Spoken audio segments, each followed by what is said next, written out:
Hello बच्चों, नमस्कार। स्वागत है आप सभी लोगों का आपके अपने YouTube परिवार अप्लाइड ज्ञान में। दोस्तों, आज का जो हमारा प्रैक्टिस सेशन है वह प्रत्यय से संबंधित है, यानी कि प्रत्यय से संबंधित हम लोगों ने एक प्रैक्टिस कर लिया है। यह दूसरा प्रैक्टिस है। तो चलिए बिना किसी देरी के हम लोग अपना प्रैक्टिस स्टार्ट करते हैं। और प्रत्यय से संबंधित आज का आपका पहला सवाल यह रहा। पहला सवाल क्या है, आपको बताना है कि ता प्रत्यय युक्त शब्द नहीं है। कौन सा ऐसा शब्द है जिसमें ता प्रत्यय का प्रयोग नहीं हुआ? क्या बचत में ता प्रत्यय का प्रयोग नहीं हुआ? क्या खपत में नहीं हुआ? क्या फलित में नहीं हुआ? क्या बढ़त में नहीं हुआ? तो आप कहेंगे इन सब में लास्ट में ता ता है तो सभी में प्रयोग हुआ है। जी नहीं। बचत में क्या है, तो यहाँ पे ता प्रत्यय लगा है, ये तो ठीक है। खपत में भी लगा है, बढ़त में भी लगा है। फलित में नहीं है, यहाँ पे इत प्रत्यय है। कौन सा प्रत्यय है? इत प्रत्यय है। तो कौन सा ऑप्शन हो जाएगा? C option. यहाँ पे ता प्रत्यय नहीं, इत प्रत्यय होगा। इस वजह से सी ऑप्शन एकदम करेक्ट है। आगे मूव ऑन करते हैं question number second. Question number second कह रहा है कि लालिमा शब्द में क्या प्रत्यय होगा? इसमें कौन सा प्रत्यय होगा? क्या मां प्रत्यय होगा? क्या लिमा प्रत्यय होगा? क्या इमा प्रत्यय होगा? कि क्या एमा प्रत्यय होगा? बताइएगा भाई। लालिमा, तो आप कहेंगे लालिमा, इमा निकल के आ रहा है तो प्रत्यय क्या हो जाएगा? इमा प्रत्यय हो जाएगा। लीमा नहीं होगा, गलत हो जाएगा आपका, मैं बता रहा हूं। इमा, यहाँ पे कौन सी मात्रा, छोटी ई की मात्रा निकल के आ रही, तो इमा प्रत्यय होगा, यानी कि सी ऑप्शन आपका करेक्ट हो जाएगा। ठीक है, चलिए आगे मूव ऑन करते हैं question number third. Question number third क्या कह रहा है? अर्जी नवीश। अर्जी नवीश में प्रत्यय क्या होगा? क्या नवीश प्रत्यय होगा? क्या वीश प्रत्यय होगा? क्या सा प्रत्यय होगा? कि क्या नवी प्रत्यय होगा? बताइए। अर्जी नवीश तो एकदम क्लियर है, एकदम ये तो बहुत ही सरल है। यहाँ पे आखिरी में क्या निकल के आ रहा है? नवीश शब्द निकल के आ रहा है। तो कौन सा ऑप्शन क्लियर हो जाएगा? ए ऑप्शन, यानी कि अर्जी नवीश में नवीश प्रत्यय होगा। ठीक, आगे मूव ऑन करते हैं question number fourth. Question number fourth कह रहा है कि सामाजिक शब्द में कौन सा प्रत्यय होगा? क्या सामाजिक में का प्रत्यय होगा? क्या इक प्रत्यय होगा? क्या जिक प्रत्यय होगा? कि क्या अक प्रत्यय होगा? सामाजिक, तो आप कहेंगे यहाँ पे इक निकल के आ रहा है, यानी कि कौन सा प्रत्यय हो जाएगा? इक प्रत्यय। बी ऑप्शन आपका करेक्ट हो जाएगा। ठीक, चलिए आगे मूव ऑन करते हैं क्वेश्चन नंबर फिफ्थ की ओर। क्वेश्चन नंबर फिफ्थ क्या कह रहा है? आक प्रत्यय से कौन सा शब्द बना है? यानी कि निम्नलिखित में से कौन सा ऐसा शब्द है जो आक प्रत्यय से बना है? क्या तैराक आक प्रत्यय से बना है? तो आप कहेंगे तैराक, आक निकल के आ रहा है भाई, ये तो आक से बना है। क्या लड़ाक आक प्रत्यय से बना है? लड़ाक, यहां भी आक निकल के आ रहा है अंतिम में, यानी कि यह भी आक से बना है। चालाक, क्या यह भी बना है? आप कहेंगे जी हाँ, यह भी बना है, यह भी आक प्रत्यय से बना है, यानी कि यह तीनों शब्द हमारे किस प्रत्यय से बने हैं? आक प्रत्यय से बने हैं। तो कौन सा ऑप्शन क्लियर हो जाएगा? डी ऑप्शन यहाँ पे एकदम करेक्ट हो जाएगा। ठीक है भाई, चलिए आगे मूव ऑन करते हैं question number six. Question number six क्या कह रहा है? ठकुराइन शब्द में कौन सा प्रत्यय है? क्या ठकुराइन में राइन प्रत्यय होगा? क्या आइन प्रत्यय होगा? क्या इन प्रत्यय होगा? कि क्या इनमें से कोई नहीं होगा? तो आप जानते हैं ठकुराइन यानी कि क्या निकल के आ रहा है? आइन, आइन निकल के आ रहा है, और यही आइन हमारा प्रत्यय हो जाएगा। तो बी ऑप्शन यहाँ पे एकदम करेक्ट हो जाएगा। ठीक, चलिए आगे मूव ऑन करते हैं question number seven. Question number seven कह रहा है कृदंत प्रत्यय किन शब्दों के साथ जुड़ते हैं? देखिए प्रत्यय दो प्रकार के, एक कृत प्रत्यय होता है, कृदंत प्रत्यय होता है। तो इसमें कह रहा है कि जो कृदंत प्रत्यय है वह किन शब्दों के साथ जुड़ता है? याद रख लीजिए, क्या यह कृदंत प्रत्यय संज्ञा के साथ जुड़ेगा? क्या विशेषण के साथ जुड़ेगा? क्या क्रिया के साथ जुड़ेगा? कि क्या सर्वनाम के साथ जुड़ता है? तो जो कृदंत प्रत्यय होता है वह हमेशा क्रिया के साथ जुड़ता है। किसके साथ जुड़ता है? क्रिया के साथ। एकदम गांठ बांध लीजिए कि जो कृदंत प्रत्यय है वह किसके साथ जुड़ेगा? क्रिया के साथ सदैव जुड़ेगा।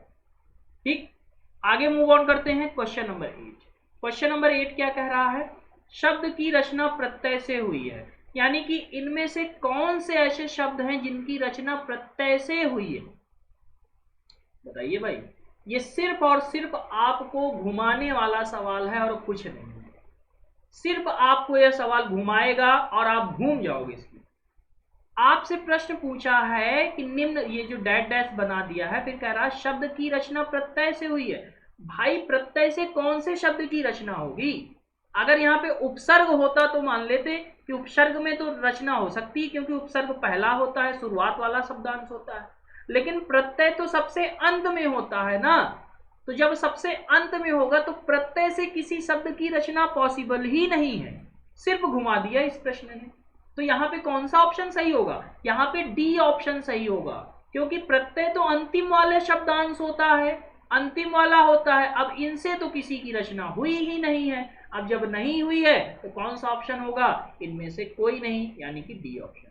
इस प्रकार के प्रश्न आपसे अवश्य पूछे जाएंगे, आप तैयार रहिएगा। बहुत ही अच्छा प्रश्न है, बहुत ही सरल है, बस दिमाग का खेल है। अगर घूम गए तो फिर घूम जाओगे और गलत करके चले जाओगे। ठीक है, चलिए आगे मूव ऑन करते हैं। Question number 9। क्वेश्चन नंबर 9 कह रहा है कौन प्रत्यय का भेद है? कौन इनमें से प्रत्यय का भेद है? क्या कृत प्रत्यय का भेद है, क्या तद्धित है, कि क्या दोनों है, कि क्या कोई नहीं? तो मैंने आपको बताया था कि प्रत्यय दो प्रकार के होते हैं, एक कृत या कृदंत प्रत्यय कहते हैं और एक तद्धित प्रत्यय कहते हैं। ये दो होते हैं। तो यहाँ पे कौन सा ऑप्शन क्लियर हो जाएगा? आप कहेंगे सी ऑप्शन। कृत और तद्धित ये दोनों किसके भेद होते हैं? ये प्रत्यय के भेद होते हैं। कृत को ही कृदंत प्रत्यय कहते हैं, चाहे कृत प्रत्यय कहिए, और दूसरा होता है तद्धित प्रत्यय। कृत प्रत्यय में सदैव क्रिया का प्रयोग होता है। क्लियर है? चलो फिर बात करते हैं क्वेश्चन नंबर 10। क्वेश्चन नंबर 10 कह रहा है कारक शब्द में प्रत्यय बताइए। अब इस कारक में कौन सा प्रत्यय है? क्या यहाँ पे का प्रत्यय होगा, क्या उक प्रत्यय होगा, क्या अक प्रत्यय होगा, कि क्या रक प्रत्यय होगा? बताइए, बहुत ही अच्छा सवाल है। कारक शब्द में आपको प्रत्यय बताना है। तो का, रक, रक, रक, अक निकल के आ रहा है ना, आप प्रोनाउंशिएट करेंगे खुद आपको पता चल जाएगा। तो कौन सा प्रत्यय होगा? अक प्रत्यय होगा, यानी कि सी ऑप्शन आपका करेक्ट होगा। फिर मूव ऑन करते हैं क्वेश्चन नंबर 11 की ओर। 11 क्या कह रहा है कि नयन शब्द में प्रत्यय बताइए। नयन में, क्या नयन में ना प्रत्यय होगा, क्या उन प्रत्यय होगा, क्या अन प्रत्यय होगा, कि क्या ना प्रत्यय होगा? अब नयन बोल लीजिए। नयन, नयन, यन, यन, यन निकल के आ रहा है अंत में। अब यन निकल के आ रहा है तो क्या उसको हम अन कह सकते हैं? भाई छोटा आ तो छुपा होता है, तो क्या कहेंगे आप? नयन में कौन सा प्रत्यय होगा? अन प्रत्यय होगा। सी ऑप्शन आपका एकदम राइट हो जाएगा। फिर आगे मूव ऑन करते हैं क्वेश्चन नंबर 12 की ओर। क्वेश्चन नंबर 12 कह रहा है कि बताइए महत्व शब्द में कौन सा प्रत्यय है? महत्व में क्या यहाँ पे तत् प्रत्यय है? क्या तत् यहाँ पे ये वाला तत् होगा? क्या त्वा प्रत्यय है, कि क्या वा प्रत्यय है? बता दीजिए। तो महत्व, महत्व में त्वा प्रत्यय होता है। कौन सा प्रत्यय होता है? त्वा प्रत्यय होता है, यानी कि सी ऑप्शन आपका राइट होगा। फिर आगे बढ़ते हैं क्वेश्चन नंबर 13। क्वेश्चन नंबर 13 कह रहा ऊंचाई शब्द में कौन सा प्रत्यय होगा? ऊंचाई में, ऊंचाई में क्या आई प्रत्यय होगा, क्या ईक प्रत्यय होगा, क्या चाई प्रत्यय होगा, कि क्या आई प्रत्यय होगा? तो ऊंचाई, आई, आई निकल के आ रहा है तो कौन सा प्रत्यय हो जाएगा? आई प्रत्यय हो जाएगा, यानी कि डी ऑप्शन यहां से एकदम करेक्ट हो जाएगा। फिर आगे मूव ऑन करते हैं क्वेश्चन नंबर 14।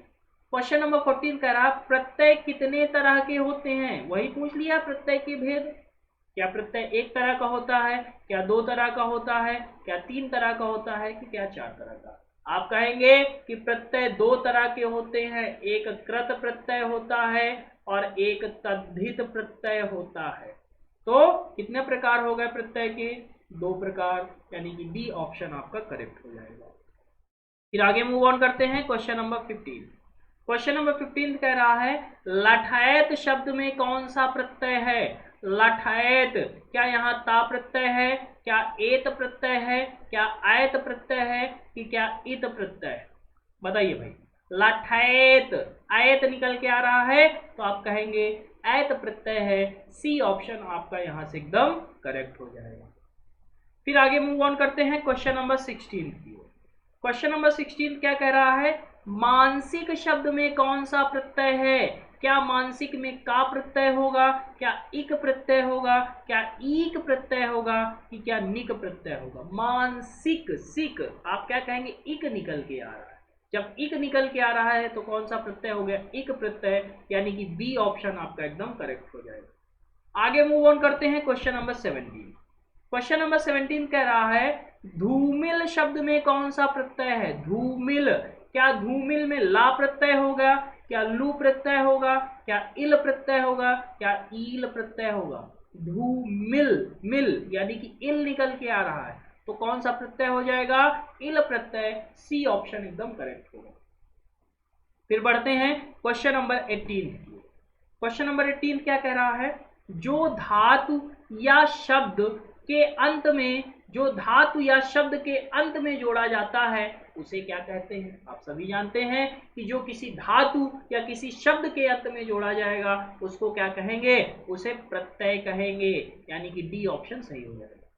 और जो किसी शब्द के प्रारंभ में जोड़ा जाए उसको उपसर्ग कहेंगे, जो किसी शब्द के अंत में जोड़ा जाए उसको प्रत्यय कहेंगे। क्लियर है चीजें। चलिए अब आगे मूव ऑन करते हैं क्वेश्चन नंबर 19। क्वेश्चन नंबर 19 क्या कह रहा है, निर्वासित में प्रत्यय है। निर्वासित शब्द में कौन सा प्रत्यय होगा, क्या यहाँ इक प्रत्यय होगा, क्या नी प्रत्यय होगा, क्या सित प्रत्यय होगा, कि क्या इत प्रत्यय होगा। निर्वासित आप कहेंगे निर्वासित, सित मेरी तरह आपको भी बोल के ही निकालना है, कंफ्यूज नहीं होना है। निर्वासित, इत निकल के आ रहा है लास्ट में तो आप क्या कह देंगे, कौन सा प्रत्यय हो जाएगा, इत प्रत्यय हो जाएगा, यानी कि डी ऑप्शन आपका एकदम करेक्ट हो जाएगा।